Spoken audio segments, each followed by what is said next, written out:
അനുഗ്രഹിക്കപ്പെട്ട ഈ നല്ല സമയത്തിൽ ഒരിക്കൽ കൂടെ നിങ്ങളുമായി ചില ചിന്തകൾ ഷെയർ ചെയ്യാൻ ദൈവം നൽകി തന്ന നല്ല അവസരത്തിനായി ദൈവത്തെ സ്തുതിക്കുകയാണ്. പലവിധത്തിലുള്ള ജീവിത പ്രശ്നങ്ങളിലൂടെ, ആത്മീക പ്രശ്നങ്ങളിലൂടെയൊക്കെ നാം കടന്നു പോകുന്ന ഒരു കാലഘട്ടമാണ് ഈ കാലഘട്ടം എന്ന് പറയുന്നത്. കഴിഞ്ഞ ദിവസം ഞാൻ സംസാരിച്ച ഒരു പ്രത്യേക വിഷയം, ആഭരണത്തെക്കുറിച്ച്, നിങ്ങൾക്കത് എത്ര പേർക്ക് മനസ്സിലാക്കാൻ കഴിഞ്ഞു എന്നറിയത്തില്ല. പല വിധത്തിലുള്ള പ്രതികരണങ്ങൾ ലഭിച്ചിട്ടുണ്ട്. നമ്മുടെ ചിന്താഗതികളിൽ വരുന്ന മാറ്റങ്ങൾക്കനുസരിച്ച് പല രീതിയിൽ നമുക്കതിനെ വ്യാഖ്യാനിക്കാനും ചിന്തിക്കാനും കഴിയും. നിങ്ങൾക്ക് ഉചിതമെന്ന് തോന്നുന്നത് ദൈവഹിതപ്രകാരം ചെയ്യാനുള്ള പ്രാപ്തിയും കൃപയും ഏത് വിഷയത്തിലും പ്രാപിപ്പാൻ നിങ്ങൾക്ക് കഴിയട്ടെ എന്ന് ഞാൻ ആഗ്രഹിക്കുകയാണ്. നമുക്ക് അതിനുവേണ്ടി ദൈവസന്നിധിയിലേക്ക് ഏൽപ്പിച്ചു കൊടുക്കാൻ കഴിയുമാറാകട്ടെ. ഏതൊരു വിഷയ സംബന്ധമായിട്ടും ദൈവസന്നിധിയിലേക്ക് നാം കടന്നു വരാൻ കഴിയുമ്പോൾ ദൈവത്തിന് നമ്മളോട് ഇടപെടാൻ കഴിയും. നാം എന്ത് ചെയ്യണമെന്നും ഏത് ശരിയെന്നും ഏത് തെറ്റെന്നും നമ്മുടെ ഉള്ളിൽ സ്ഥിരമായി ആവസിക്കുന്ന പരിശുദ്ധാത്മാവ് നമുക്ക് കൃത്യമായി ബോധം തരും എന്നുള്ളതാണ് സത്യം. അത് പലപ്പോഴും തിരിച്ചറിയാൻ കഴിയാതിരിക്കുന്നതാണ് നമ്മുടെ ജീവിതത്തിലെ പരാജയത്തിന്റെ പ്രധാന കാരണം എന്ന് പറയുന്നത്. ഈ ഒരു സമയത്ത് ഒരുപാട് ന്യൂസുകൾ കേൾക്കുന്നതും ഒരു വൈറലായ ന്യൂസുകളും ഇലക്ഷനെ കുറിച്ചുള്ളതാണ്. പെന്തക്കോസ്തുകാർക്ക് ഇലക്ഷനിൽ പങ്കെടുക്കാൻ കഴിയുമോ? നമുക്ക് ഇലക്ഷൻ ഉണ്ടോ? വിശ്വാസികൾക്ക് ഇലക്ഷനുമായി എന്ത് ബന്ധം? അതിനെക്കുറിച്ചുള്ള പ്രസംഗങ്ങൾ, അതിനെക്കുറിച്ചുള്ള തർക്കങ്ങൾ, അതിനെക്കുറിച്ചുള്ള സംശയങ്ങൾ, ഇങ്ങനെ പല രീതിയിലുള്ള പ്രതികരണങ്ങൾ പല ഭാഗത്തു നിന്നും ഉണ്ടാകുമ്പോൾ നമുക്ക് ഇതൊക്കെ അനുയോജ്യമാണോ എന്ന് തിരിഞ്ഞു ചിന്തിക്കാൻ നമുക്ക് കഴിയട്ടെ. ഇത് നല്ലതോ ശരിയോ എന്ന് ചിന്തിക്കുന്നതിന് മുൻപ് ഞാൻ ആഭരണവുമായി ബന്ധപ്പെട്ട് ഞാൻ പറഞ്ഞ കാര്യങ്ങളുണ്ട്. നമ്മുടെ ലക്ഷ്യവും നമ്മുടെ പ്രാധാന്യതയും എന്തിനാണ് എന്നൊരു തിരിച്ചറിവ് നമ്മുടെ ഉള്ളിൽ വരിക എന്നുള്ളതാണ് ഏറ്റവും പ്രഥമമായ കാര്യം എന്ന് പറയുന്നത്. യോഹന്നാൻ സുവിശേഷം 15-ാം അധ്യായത്തിന്റെ 16-ാം വാക്യത്തിൽ ഇങ്ങനെ കാണുന്നുണ്ട്: നിങ്ങൾ എന്നെ തെരഞ്ഞെടുത്തു എന്നല്ല, ഞാൻ നിങ്ങളെ തെരഞ്ഞെടുത്തു, നിങ്ങൾ പോയി ഫലം കായ്ക്കേണ്ടതിനും നിങ്ങളുടെ ഫലം നിലനിൽക്കേണ്ടതിനും നിങ്ങളെ ആക്കി വെച്ചുമിരിക്കുന്നു. പ്രധാനപ്പെട്ട ഒരുപാട് കാര്യങ്ങൾ ഈ വിഷയവുമായി നമുക്ക് പഠിക്കാനുണ്ട്. അതിൽ ഞാൻ നിങ്ങളെ തെരഞ്ഞെടുത്തു എന്ന് ദൈവം പറയുമ്പോൾ അവിടെ നടക്കുന്നത് ഒരു സെലക്ഷൻ ആണ്, ഇലക്ഷൻ അല്ല.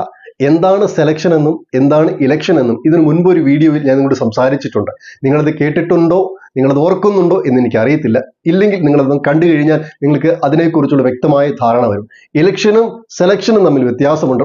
ഒറ്റ വാക്യം ഞാൻ പറയുന്നത്, ഇലക്ഷൻ എന്ന് പറയുന്നത് പല ആളുകൾ ചേർന്ന് ഒന്നിനെ അല്ലെങ്കിൽ ഒരു വ്യക്തിയെ തിരഞ്ഞെടുക്കുന്നതും, സെലക്ഷൻ എന്ന് പറയുന്നതും ഒരു വ്യക്തി പലതിൽ നിന്നും ചിലതിനെ തിരഞ്ഞെടുക്കുന്നതും. നമ്മുടെ ജീവിതത്തിൽ ലഭിക്കപ്പെട്ട ഏറ്റവും വലിയ ഭാഗ്യം എന്ന് പറയുന്നത് അതൊരു ഇലക്ഷൻ അല്ല, അതൊരു സെലക്ഷൻ ആണ്. ഞാൻ നല്ലവനായിട്ടോ, ഞാൻ മിടുക്കനായിട്ടോ, പ്രാഗൽഭ്യമുള്ളവനായിട്ടോ ഒന്നും അല്ല. ഒന്നിനും കൊള്ളാതിരുന്ന എന്നെ, പാപത്തിന്റെ ചെളിക്കുണ്ടിൽ കിടന്ന എന്നെ അവന്റെ ഇഷ്ടം തോന്നി അവൻ എന്നെ സെലക്ട് ചെയ്തപ്പോൾ ഞാൻ അവൻ്റെതായി മാറി എന്നുള്ളതാണ് യാഥാർത്ഥ്യം. അതുകൊണ്ട് എനിക്ക് പുകഴുവാനും പ്രശംസിപ്പാനും യാതൊരു അർഹതയുമില്ല. ഏറ്റവും മോശമായി കിടന്ന എന്നെ അവൻ സെലക്ട് ചെയ്തതുകൊണ്ട്, ആ സെലക്ഷനിൽ ഞാൻ ഭാഗവാക്കായി തീർന്നത് കൊണ്ട് ഒരു നിത്യത എൻ്റെ മുൻപിൽ എനിക്കുണ്ട് എന്നൊരു പ്രതീക്ഷയും പ്രത്യാശയും എൻ്റെ അകത്ത് നിറഞ്ഞു വരുമ്പോൾ ഇഹലോക സംബന്ധമായ എല്ലാ കാര്യങ്ങളിൽ നിന്നും മാറി ചിന്തിക്കാനുള്ള ഒരു ബോധ്യവും കർത്തവ്യവും എൻ്റെ മേലുണ്ട് എന്ന് ഞാൻ തിരിച്ചറിയണം. യേശു പറയുമ്പോൾ പ്രധാനപ്പെട്ട 2 കാര്യങ്ങൾ എന്തിനു വേണ്ടിയാണ് നിങ്ങളെ സെലക്ട് ചെയ്തിരിക്കുന്നത്? അതിൽ 1, നിങ്ങൾ ഫലം കായ്ക്കേണ്ടതിന് വേണ്ടിയാണ്. 2, നിങ്ങൾ പ്ലേസ് ചെയ്തിരിക്കുക. ആ പ്ലേസ്മെന്റ് എന്തിനു വേണ്ടിയാണ്? നിങ്ങളുടെ ഫലം നിലനിൽക്കേണ്ടതിന് വേണ്ടി. അപ്പോൾ നിലനിൽക്കുന്ന ഫലം കൊടുക്കുക എന്നുള്ളതാണ് എൻ്റെ ജീവിതത്തെക്കുറിച്ച് എൻ്റെ സെലക്ഷനിൽ പെട്ട പ്രധാനപ്പെട്ട കാര്യം എന്ന് പറയുന്നത്. ഫലം കായ്ക്കാൻ പോലും നമുക്ക് കഴിയാറില്ല പലപ്പോഴും. പിന്നെ എങ്ങനെയാണ് നിലനിൽക്കുന്ന ഫലം കായ്ക്കുന്നത്? ആത്മീക ഫലങ്ങളെ കുറിച്ച് തിരുവചനത്തിൽ ലിസ്റ്റിട്ട് ഒരുപാട് കാര്യങ്ങൾ രേഖപ്പെടുത്തിയിട്ടുണ്ട്. അതിൽ ഒന്നുപോലും പലപ്പോഴും നമ്മുടെ ജീവിതത്തിൽ നിന്ന് പുറത്തെടുക്കാൻ കഴിയാത്ത യാഥാർത്ഥ്യ അനുഭവങ്ങളാണ് ഉള്ളതെന്ന് തിരിച്ചറിഞ്ഞുകൊണ്ട് ഇഹലോകത്തിലെ പദവികൾക്കും പ്രശസ്തികൾക്കും മോഹങ്ങൾക്കും അധീനപ്പെട്ടു പോകാതെ വണ്ണം ദൈവഹിതം തിരിച്ചറിഞ്ഞ് എന്നെ ആക്കിയ സ്ഥലത്ത് വിശ്വസ്തയോടെ നിന്ന് ഫലം കായ്ക്കുവാൻ ഞാൻ ബാധ്യസ്ഥനാണ് എന്ന് മനസ്സിലാക്കുകയാണ് നമുക്ക് വേണ്ടത്. ഫലങ്ങളുമുണ്ട്, വരങ്ങളുമുണ്ട്. പലപ്പോഴും വരപ്രാപ്തരായി മാറാൻ നാം താല്പര്യപ്പെടുന്നവരാണ്. എന്നാൽ ഒരു വൃക്ഷത്തിന്റെ ഇലകൾ പോലെ തിങ്ങി നിറഞ്ഞു നിൽക്കുന്ന വരങ്ങളല്ല, ഫലങ്ങൾ പുറപ്പെടുവിക്കുന്നവരായി മാറാനാണ് ദൈവം നമ്മെക്കുറിച്ച് ആഗ്രഹിക്കുന്നത്. ഫലം പുറത്തു വരുമ്പോൾ നാം ഓരോരുത്തരും വൃക്ഷങ്ങളാണ് എന്നുള്ളത് മറന്നു പോകരുത്. വൃക്ഷമാകുന്ന നമ്മളിൽ നിന്നും പുറത്തു വരേണ്ടത് നല്ല ഫലങ്ങളാണ് എന്ന യാഥാർത്ഥ്യം ഇന്ന് തിരിച്ചറിയാൻ നമുക്ക് കഴിയുമാറാകട്ടെ. അതുകൊണ്ട് അകത്തു നിന്ന് പുറത്തു വരുന്ന നല്ല ഫലങ്ങളാകുന്ന സ്നേഹം, സന്തോഷം, സമാധാനം, ദീർഘക്ഷമ, പരോപകാരം, ഇന്ദ്രജയം, ഈ വകകളിലെല്ലാം മറ്റുള്ളവർ കണ്ട് സന്തോഷിപ്പാനും അതിലുപരി ദൈവം പ്രസാദിക്കുന്ന അനുഭവങ്ങളായി മാറാനും നമ്മുടെ ജീവിതത്തിൽ സമർപ്പിച്ചു കൊടുക്കാൻ കഴിയട്ടെ. അധികാര പദവികളെ അലങ്കരിക്കുന്ന മനോഭാവത്തിൽ നിന്നും അതിനപ്പുറത്ത് ഞാൻ ആത്മീകനാണെന്ന് തിരിച്ചറിഞ്ഞുകൊണ്ട് ആ വിഷയത്തിൽ ദൈവസന്നിധിയിൽ പോയിരുന്ന് ദൈവിക നന്മകൾ പ്രാപിച്ചുകൊണ്ട് പുതിയ ഫലങ്ങൾ പുറപ്പെടുവിക്കുന്നവരായി മാറാൻ ദൈവം നമ്മെ സഹായിക്കുമാറാകട്ടെ. എങ്ങനെയാണ് നിലനിൽക്കുന്ന ഫലങ്ങൾ നമ്മളിൽ നിന്ന് പുറപ്പെടുവിക്കാൻ കഴിയുന്നത്? നമുക്കറിയാം, ഒരു ഫലം കായ്ച്ചു കഴിഞ്ഞാൽ ഒരു നിശ്ചിത സമയ പരിധിക്കപ്പുറത്ത് ആ ഫലത്തിന് നിൽക്കാൻ കഴിയില്ല. അത് അഴുകിപ്പോകും. അത് സ്വാഭാവികമാണ്. നശ്വരമായി ഈ ലോകത്തിൽ ഉള്ളതെല്ലാം നശ്വരതയിൽപ്പെട്ടതായതുകൊണ്ട് തന്നെ ഫലവും നഷ്ടപ്പെട്ടു പോകും. ഒരു ആപ്പിൾ വാങ്ങി നമ്മുടെ വീട്ടിൽ വെച്ച് കഴിഞ്ഞാൽ അത് എത്ര ദിവസം ഇരിക്കും? ഫ്രിഡ്ജിൽ വെച്ച് കേടുകൂടാതെ ചില ദിവസങ്ങൾ കൂടെ സൂക്ഷിക്കാൻ കഴിയുമെന്നിരുന്നാൽ പോലും ചില നാളുകൾ കഴിയുമ്പോൾ അത് ദ്രവിച്ചു പോകും, അത് അഴുകിത്തുടങ്ങും, അതിന്റെ ഗുണങ്ങൾ നഷ്ടപ്പെട്ടു തുടങ്ങും. എങ്ങനെയാണ് നിലനിൽക്കുന്ന ഫലം എന്നിൽ നിന്ന് കായ്ക്കാൻ കഴിയുന്നത്? അതിന്റെ അർത്ഥം എന്ന് പറയുന്നത്, നിങ്ങൾ കായ്ക്കുന്ന ഫലം നിങ്ങളിൽ തന്നെ അഴുകിപ്പോകാതെ നിൽക്കണം എന്നുള്ളതല്ല. ഫലങ്ങൾ അഴുകിപ്പോകും എന്നുള്ളത് സത്യമാണ്. എന്നിരുന്നാൽ തന്നെ അഴുകിപ്പോകാത്ത ഫലങ്ങൾ പുറത്തു വരുന്നതിനപ്പുറത്ത് നിങ്ങൾ നിരന്തരം ഫലം കായ്ക്കുന്നവരായി മാറണമെന്നാണ് അതിന്റെ അർത്ഥം എന്ന് പറയുന്നത്. യേശു ഒരിക്കൽ അത്തിമരത്തിന്റെ അടുക്കൽ വന്ന് അത്തിമരത്തെ ശപിക്കുന്നുണ്ട്. ആ ശാപവാക്കുകളിൽ എഴുതി വെച്ചിരിക്കുന്ന ഒരു കാര്യം, അത് സീസൺ അല്ലായിരുന്നു എന്നുള്ളതാണ്.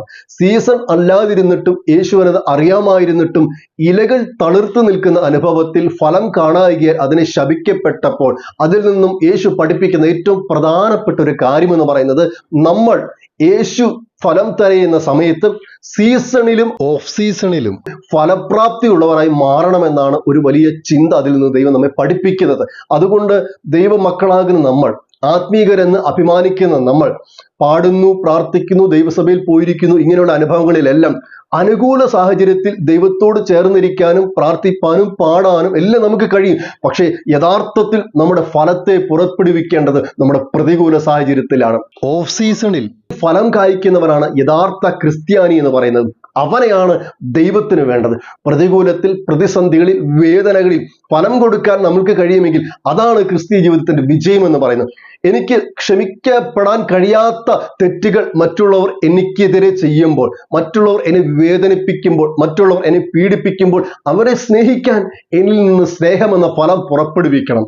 അവരോട് ക്ഷമിക്കാൻ എന്നിൽ നിന്ന് ക്ഷമയുടെ ഫലം പുറപ്പെടുവിക്കണം. അങ്ങനെ പ്രതികൂല സാഹചര്യത്തിൽ ഞാൻ എൻ്റെ ഫലത്തെ പുറപ്പെടുവിക്കുമ്പോൾ എത്ര മധുരമുള്ള ക്രിസ്തീയ ജീവിതമാണ് നമുക്ക് അനുഭവിക്കാൻ കഴിയുന്നതെന്ന് നിങ്ങൾക്കറിയാമോ? നമ്മൾക്കറിയാം, ഒരു ഫലം പുറത്തു വന്നു കഴിഞ്ഞാൽ അധിക നാൾ അതിന് നിൽക്കാൻ കഴിയുകയില്ല. അതിൻ്റെ നിശ്ചയിക്കപ്പെട്ട സമയപരിധിയിൽ നിന്ന് അത് അഴുകിത്തുടങ്ങും. അപ്പോഴെങ്ങനെയാണ് ഒരു ഫലത്തിന് നിലനിൽക്കാൻ കഴിയുന്നത്? നമ്മളെ ദൈവം ആക്കി വരിച്ചിരിക്കുന്നതിന്റെ പരമപ്രധാനമായ രണ്ട് കാര്യങ്ങളിൽ, ഒന്ന് ഫലം കായ്ക്കുക എന്നുള്ളതും, രണ്ട് നമ്മളെ പ്ലേസ് ചെയ്തിരിക്കുന്നത് നിലനിൽക്കുന്ന ഫലം കായ്ക്കാൻ വേണ്ടിയുള്ളതുമാണ്. എങ്ങനെയാണ് ഈ നിലനിൽക്കുന്ന ഫലം കായ്ക്കുന്നത്? അത് ഞാൻ ആദ്യം പറഞ്ഞതുപോലെ തന്നെ ഒരു ഫലമായി കഴിഞ്ഞാൽ ആ ഫലം അഴുകിപ്പോകുന്നതിന് സമയമുണ്ട്. പക്ഷെ നിലനിൽക്കുന്ന ഫലം എന്ന് പറയുന്നത് അതൊരു കണ്ടിന്യൂസ് പ്രോസസ്സാണ്. പുറത്തു വരുന്ന ഫലം അഴുകിപ്പോകുമ്പോഴും ഈ വൃക്ഷം കണ്ടിന്യൂസ് ആയി ഫലത്തെ പുറത്ത് കൊണ്ടുവന്നുകൊണ്ടേയിരിക്കുമെന്നുള്ളതാണ്. അതായത് സീസണിലും അൺസീസണിലും ഒരുപോലെ കണ്ടിന്യൂസ് ആയി ഫലത്തെ പുറപ്പെടുവിക്കുന്നതിനായിരിക്കും ഈ നല്ല വൃക്ഷം എന്ന് പറയുന്നത്. നമ്മുടെ ജീവിതത്തിൽ ചിലപ്പോഴൊക്കെ ഫലങ്ങൾ പുറത്തു കൊണ്ടുവരുന്നു, ചിലപ്പോഴൊക്കെ ഫലമില്ലാതിരിക്കുന്നു. അങ്ങനെയല്ല, എപ്പോഴും ഫലപ്രാപ്തിയുള്ളവരായി, എപ്പോഴും ഫലം കായ്ക്കുന്നവരായി മാറാനാണ് നമ്മെക്കുറിച്ച് ദൈവം ആഗ്രഹിക്കുന്നത്. അതാണ് നമ്മുടെ നിലനിൽപ്പ് എന്ന് പറയുന്നത്. നമ്മുടെ ഭാഗ്യം എന്ന് പറയുന്നത് നാം ഒരു ഇലക്ഷനിൽ പെട്ടവരല്ല, നാം സെലക്ഷനിൽ പെട്ടവരാണ് എന്നുള്ളത് കൊണ്ടാണ്.